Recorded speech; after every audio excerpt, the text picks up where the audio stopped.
Saya akan bacakan pasal ke-10. Beriman kepada hari kemudian, hari pembalasan, hari kebangkitan dan seterusnya. Namanya ada banyak sekali. Seorang muslim beriman, meyakini dengan hatinya, mengikrarkan dengan lisannya, mengaplikasikan dengan anggota tubuhnya, maksudnya dia lakukan ketaatan supaya selamat di akhirat dan menjauhi pelanggaran agar tidak dihukum. Seorang muslim beriman bahwasanya kehidupan dunia ini mempunyai saat-saat di mana ia akan berakhir, pasti, tidak ada keraguan di situ, dan mempunyai hari terakhir yang tidak ada hari sesudahnya. Lalu datang kemudian kehidupan berikutnya untuk kehidupan akhirat. Pada saat itu Allah Azza wa Jalla membangkitkan kembali segenap makhluk dan menghimpun mereka semua untuk diadakan perhitungan atau hisab, di mana orang-orang saleh diberi balasan kenikmatan abadi dalam surga, sedangkan orang-orang yang durhaka atau penuh dengan dosa diganjar dengan azab dan siksaan menghinakan di dalam api neraka. Na'udzubika minan nar. Ia juga beriman bahwasanya hari akhirat ini didahului oleh tanda-tanda kiamat, seperti munculnya Dajjal, Ya'juj Ma'juj, turunnya Nabi Isa alaihissalam dari langit, keluarnya binatang melata yang dapat berbicara, terbitnya matahari dari tempat terbenamnya sebelah barat, dan tanda-tanda lainnya. Kemudian sangkakala atau trompet raksasa ditiup satu kali untuk kematian dan kebinasaan, lalu tiupan berikutnya untuk kebangkitan dan hidup kembali serta menghadap kepada Rabbul Izzah, Allahu Azza wa Jalla.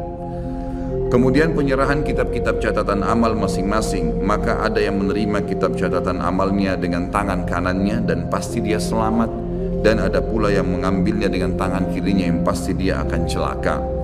Setelah itu disediakanlah mizan, timbangan amal, dan perhitungan amal atau hisab pun dilaksanakan, lalu jembatan terbentang di atas neraka menuju surga. Dipancangkan hingga berakhirnya proses agung tersebut dengan menetapnya semua penghuni surga di surga dan penghuni neraka di neraka. Iman yang demikian itu diyakini karena dalil-dalil nakli dan akli berikut ini. Jadi ini bukan, sekali lagi saya sering ucapkan di majelis ini teman-teman dan di majelis ilmu saya yang lainnya. Antum hadir di sini, Anda hadir di sini, ini saya bukan datang ceramah sejam 2 jam untuk berdongeng, untuk menyampaikan sebuah kisah yang dikarang-karang. Ini ilmu, wahyu, sesuatu yang pasti terjadi, tidak ada keraguan di dalamnya. Jadi apapun yang disampaikan itu bukan hanya sekedar untuk didengar telinga kanan keluar telinga kiri. Ini jadi prinsip hidup, memang harus dipegangi. Karena itu fungsi daripada majelis ilmu, kita mengambil wahyu, mengubah hidup kita menjadi lebih baik dari sebelumnya, lebih mengenal Allah, lebih takut akan azabnya, lebih tamak terhadap rahmatnya. Lalu kemudian kita memang meninggal dalam kondisi baik, itu yang dimaksudkan. Jadi kalau antum hadir di majelis ilmu tidak bisa mengubah orang menjadi lebih baik dari sebelumnya, lebih bertakwa kepada Allah, lebih takut terhadap azab-azab karena berbuat pelanggaran, percuma saja hadir. Harusnya memang bisa mengubah. Makanya fahami setiap ustadz yang datang, antum hadir di majelis ilmu manapun, target dia berbicara itu bukan seremoni, bukan menyampaikan, bukan penyanyi, bukan pelawak yang datang hanya sekedar menyampaikan untuk menghibur orang kemudian terima fulus atau duit untuk itu, sama sekali.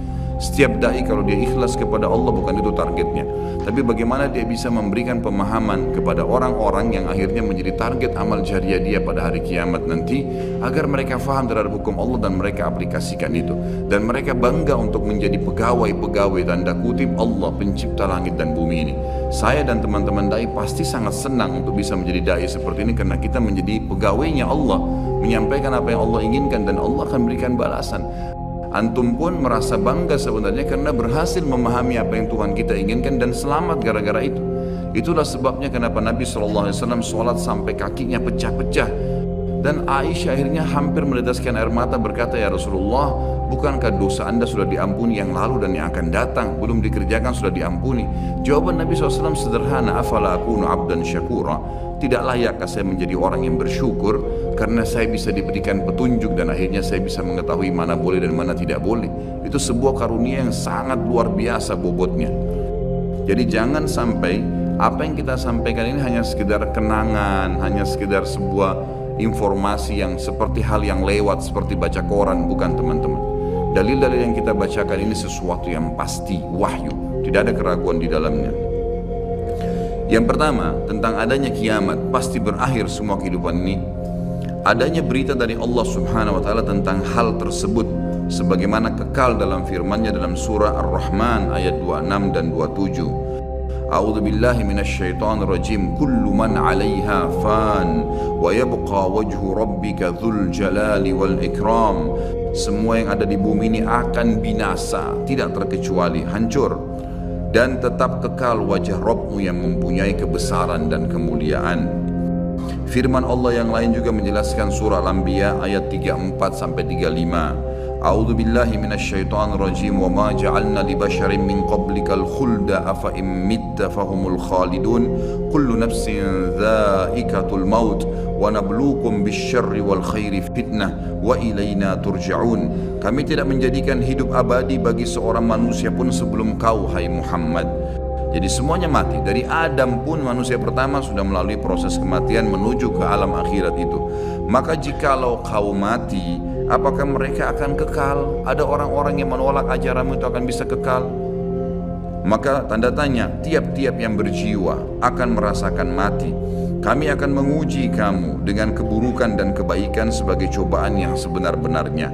Artinya mengikuti kebenaran, kebaikan, patuh, dia akan selamat masuk surga. Itu cobaan, gitu kan? Dia berhasil lolos. Ada orang yang tidak berhasil, tetap dirumus dalam hal-hal yang dilanggar. Tapi Allah berusaha menariknya dengan peringatan-peringatan, rasa takut, rasa penyesalan, rasa khawatir, dipermalukan oleh orang-orang di sekitarnya, sampai puncaknya kalau tidak mau Allah tutup dengan su'ul khatimah, dengan tabrakan, dengan penyakit parah, karena memang sudah tidak mau menyadari tentang peringatan Allah. Dan hanya kepada kamilah kalian pasti dikembalikan. Ini jelas firman Allah Subhanahu wa taala. Surah At-Taghabun ayat 7. A'udzu billahi minasyaitonir rajim. Za'ama alladziina kafaru allan yub'atsu. Qul bala wa rabbi latub'atsunna thumma latunabba'unna bima 'amiltum wa dzalika 'ala Allahi yasir. Orang-orang yang kafir mengatakan bahwasanya mereka sekali-kali tidak akan dibangkitkan lagi. Tidak ada hari kiamat, tidak ada hari hisab. Katakanlah hai Muhammad dengan jelas dan tegas, tidak demikian demi Rabbku, demi Allah, demi Tuhanku. Benar-benar kalian akan dibangkitkan, kemudian akan diberitakan kepada kalian apa yang telah kalian kerjakan. Yang demikian itu adalah mudah bagi Allah. Surah Al-Mutaffifin ayat 4 dan ayat 6. Bertubi-tubi ayat Al-Quran menceritakan kepada kita. A'udzu billahi minasyaitonir rajim. Ala yadhunnu ulaika annahum mab'utsun liyaumin 'azim yauma yaqumun nasu lirabbil alamin. Tidakkah orang-orang itu yakin bahwasanya sungguhnya mereka akan dibangkitkan pada suatu hari yang besar, berat hari itu. Beratnya luar biasa karena penentuannya surga atau neraka, enggak ada opsi, enggak ada tengah-tengah. Harus di sini nikmat abadi atau di sini azab yang menyakitkan dan menyedihkan, yaitu hari ketika manusia berdiri menghadap Rabb alam semesta. Juga Asy-Syura ayat 7. A'udzu billahi minasyaitonir rajim. Wa kadzalika auhayna ilaika Qur'anan Arabiyyan litundhira ummal qura wa man hawlaha wa tundhira yawmal jam'i la raiba fi fariqun fil jannati wa fariqun fis sa'ir. Demikianlah kami wahyukan kepadamu Al-Quran dalam bahasa Arab, hai Muhammad, supaya kamu memberikan peringatan kepada Ummul Qura, penduduk Mekah, dan penduduk negeri-negeri sekelilingnya seluruh dunia, serta memberi peringatan pula tentang hari berkumpulnya manusia atau hari kiamat yang tidak ada keraguan padanya. Segolongan pasti pada saat itu akan masuk ke dalam surga, dan segolongan lagi pasti masuk ke dalam neraka. Tidak ada pilihan yang lain. Sekarang penentuannya teman-teman, hati-hati. Jangan pernah terpengaruh dengan lisannya orang-orang di sekitar kita. Pujian dia, hinaan dia, cacian dia hanya sepanjang lidahnya. Kamu alim ya, kamu hebat ya, kamu gagah ya, kamu kaya lah. Itu hanya sepanjang lidah. Jangan itu membuat kita lalai, nggak ada gunanya sama sekali. Atau bahkan mungkin dia menghardik dengan kata-kata yang tidak baik, mencaci maki. Allah mengajarkan kalau ada orang seperti ini, wa idza khatabahumul jahiluna qalu salama. Kalau orang bodoh mengajak bertengkar, tinggalkan saja kata Allah, enggak usah dilayani. Enggak ada waktu untuk menyanyiakan waktu kita kepada hal-hal yang tidak ada manfaatnya. Para ulama salaf kita memaksimalkan waktu mereka per detiknya, dari kegiatan ibadah ke ibadah apalagi, terus begitu. Sampai seseorang di antara mereka berharap tidak ngantuk malam hari supaya bisa beribadah semalam suntuk, karena tahu ini akan terjadi hal-hal yang akan besar nantinya. Para sahabat Abu Darda, Abu Hurairah dan sahabat-sahabat Nabi yang lain semuanya, mereka sering menangis tiba-tiba tanpa sebab. Lalu ditanya oleh orang-orang sekitarnya dari para tabi'in, ada apa? Anda ini menangis, bukankah Anda sahabat Rasulullah? Maka jawaban mereka, sungguh bekal kami sangat sedikit, perjalanan masih panjang, tidak ada jaminan amal kami sudah diterima, walaupun kami sudah melakukannya. Mungkin ya, ada kekurangan-kekurangan dalam amal tersebut.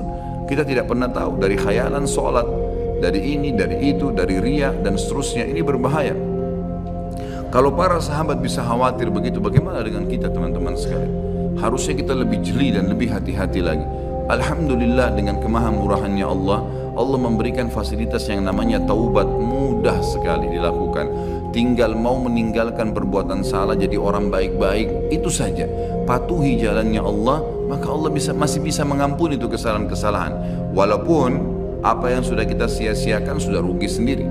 Artinya kalau pernah kita selama 10 tahun lalai terus berbuat dosa, dan dalam 10 tahun itu ada orang lain yang sudah berbuat amal ibadah, sudah puasa Senin Kamis, sudah puasa, sudah hadir majelis ilmu, sudah sholat 5 waktu di masjid, sementara kita lalai, maka tentu berbeda antara kita dengan dia. Itu secara akal sehat pastinya. Jadi jangan sampai kita menganggap semua orang sama tingkatannya, tidak. Tapi bukan mustahil dengan amal-amal yang tersisa setelah kita taubat akan meninggikan derajat kita, bukan mustahil. Merengek, memohon, tamak terhadap rahmat Allah diperintahkan, dianjurkan. Dalam surah Zalzalah yang sangat masyhur, ayat 1 sampai ayat 8, satu surah lengkap, Allah Subhanahu wa taala menyebutkan, A'udzu billahi minasyaitonir rajim, idza zulzilatil ardu zilzalaha wa akhrajatil ardu athqalaha wa qala al insanu ma laha yawma idzin tuhadditsu akhbaraha bi anna rabbaka awha laha yawma idzin yasdurun nasu ashtatan liyaraw a'malahum faman ya'mal mithqala dharratin khairan yarah wa man ya'mal mithqala dharratin syarran yarah. Apabila bumi digoncangkan dengan goncangannya yang dahsyat dan bumi telah mengeluarkan beban-beban berat yang dikandungnya, semuanya yang ada kuat, tambang-tambang, segala suatu batu-batu yang kuat di bawah tanah, semua terbongkar pada hari itu. Dan manusia bertanya, mengapa bumi jadi begini? Pada hari itu bumi menceritakan beritanya, karena sungguhnya Rabbmu telah memerintahkan yang demikian kepadanya. Pada hari itulah manusia keluar dari kuburnya dalam keadaan yang bermacam-macam, supaya diperlihatkan kepada mereka balasan pekerjaan mereka. Barang siapa yang mengerjakan kebaikan walaupun seberat zarrah, biji sawi, niscaya dia akan melihat balasannya. Dan barang siapa yang mengerjakan kejahatan walaupun seberat biji zarrah, biji sawi, niscaya dia akan melihat balasannya pula. Surah Al-An'am 158.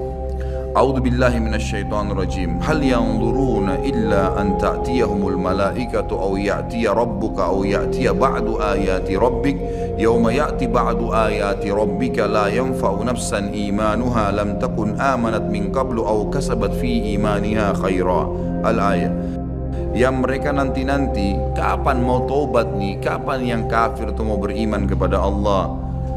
Yang mereka nanti-nanti tidak lain hanyalah kedatangan malaikat kepada mereka untuk mencabut nyawa mereka. Tidak ada yang lain. Berarti keras kepala, nggak mau taubat, nggak mau baik, nggak mau berubah, nggak mau meninggalkan dosa-dosa.